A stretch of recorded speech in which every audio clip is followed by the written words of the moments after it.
She didn't go off this time. Thunderstorm warning for southeastern Greene County and west central Iowa, northeastern Guthrie County and west central Iowa, northwestern Dallas County and central Iowa until 7:30 a.m. At 6:42 a.m., a severe thunderstorm was located over Bagley, or 10 miles south of Jefferson, moving southeast at 30 miles per hour. Hazard, 60 miles per hour with gusts and quarter-size hail. This is a radar-indicated threat. The following impacts are expected. Hail damage to vehicles is expected. Expect wind damage to roofs, siding, and trees.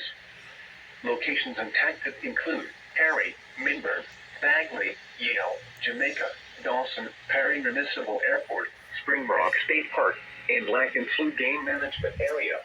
For your protection, move to an interior room on the lowest floor of a building. Repeating, a severe thunderstorm warning has been issued until 7:30 a.m. for the following counties in Iowa, Dallas, Greene, and Guthrie.